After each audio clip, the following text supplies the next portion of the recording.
Bahay namin, no? Dito sa taas ng bahay, oh. Sa taas ng bahay na ano yung tinitirahan namin.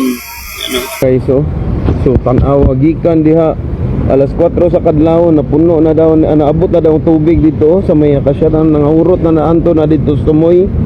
Nakikita nyo po ang lahat ng yan mga kaibigan, mga kapatid. Yan na po ang pinsalang dulot ng bagyong Tino sa ating bansa.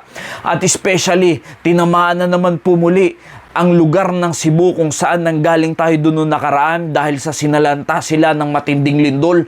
At hanggang ngayon ay meron pa rin nararamdaman mga aftershocks. At ngayon naman mga kaibigan ay tinamaan naman sila ng matinding bagyo, hindi lamang sa Cebu, maging sa ibang parte ng Kabisayaan mga kaibigan, mga kapatid. Tayo bilang mga Kristiyano, ang unang-una dapat nating gawin ay ipanalangin natin ang mga taong ito na sila ay kahabagan ng Panginoon at sila'y muling makabangon. At lalong-lalo na sa mga hindi pa mananampalataya ng Panginoong Jesucristo ay ipanalangin natin sila na dahil sa mga ganyang kaganapan sa ating bansa ay tunay na makakilala sila sa ating Panginoong Jesucristo. Alam niyo po, doon sa nakaraan nangyari sa Cebu, sa ating pagsisikap, sa ating pagsasama-sama bilang mga mananampalataya ng Panginoong Jesucristo, kung ang mga unbeliever nga ay nagagawa nilang magkaisa, magtulungan upang makapagpaabot ng tulong sa lugar na yon, tayo po bilang mga mananampalataya ay kayang-kaya rin natin gawin yan sa tulong at biyaya ng ating Panginoon. At tayo po, nung nakaraan ay nakalikom tayo ng almost 400,000. At lahat po yan mga kaibigan, mga kapatid, ay sasama-samang pag-iibigan ng mga bawat mananampalataya upang makatuwang lamang doon sa nangyari sa Cebu nung naglindol po doon. At ngayon naman, mga kaibigan, mga kapatid, pwede po ulit kayong makiisa sa layunin natin na hindi lamang makapagpaabot ng tulong, maging ma-share na rin po ang salita ng Diyos sa mga taong hindi pa mananampalataya sa lugar na yun. Dahil matindi po ang pinsala ng baha ng bagyo sa kanilang lugar. Sa mga nais pong makatuwang sa pangyayaring yan, ito po ang ating GCash number. At pwede nyo rin po i-scan gamit ang QR code. At yan lamang po yung ating ginagamit na GCash. Kung meron po magsesend sa inyo na ibang pangalan, ibang number, ay hindi po sa akin yan upang maiwasan po ang mga pang-scam na nangyayari rin naman. Ano ang ating layunin? Unang-una upang makatuwang tayo doon sa mga kapwa nating mananampalataya sa mga nasalanta ng bagyo.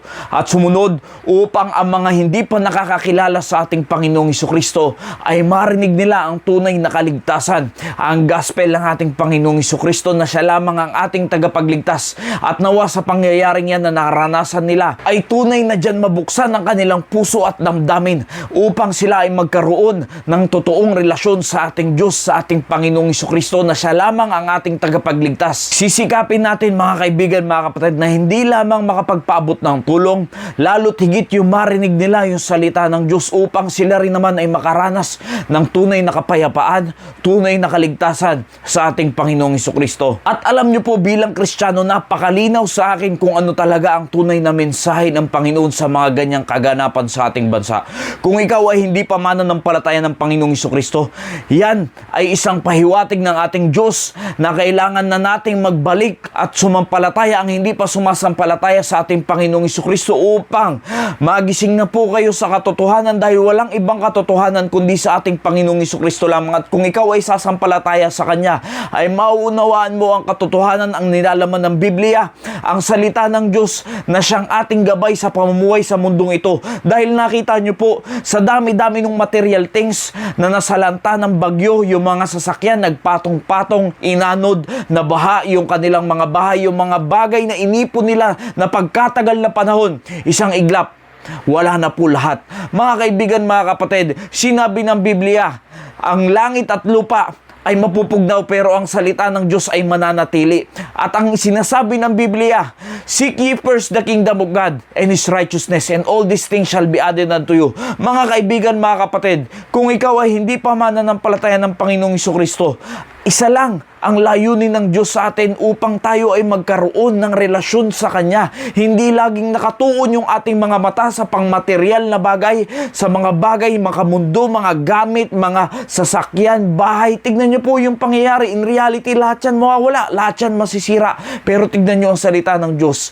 Pag ikaw ay kapiling mo ang Panginoon, pag ikaw ay may relasyon sa Panginoon, anuman mangyari sa iyo, ikaw ay mananatiling nakatayo dahil kasama mo ang Diyos sa lahat ng laban mo ng iyong buhay. At kung ikaw naman ay mananampalataya ng Panginoong Jesucristo, ito na yung pagkakataon na ibuhos mo na ang lahat na meron ka dahil hindi mo nalalaman yung panahon kung hanggang kailan, hanggang saan na lang ang itatagal ng iyong buhay. Lalo pa sa mga ganyang sakuna na nangyayari sa ating bansa, hindi natin alam, malay natin. Isang araw sa atin dumating yung mga ganyang pangyayari ng buhay.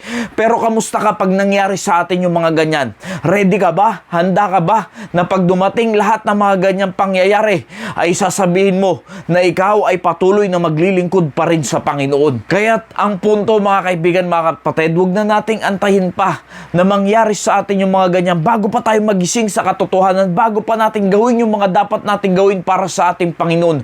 Ngayon na, habang may panahon ka, habang may lakas ka, gawin na natin yung mga bagay para sa Panginoon dahil hindi na natin alam kung ano ang mga susunod pang mangyayari sa ating bansa. Nawa naging pagpapala po ang mensaheng ito. Maraming salamat po and God bless you all.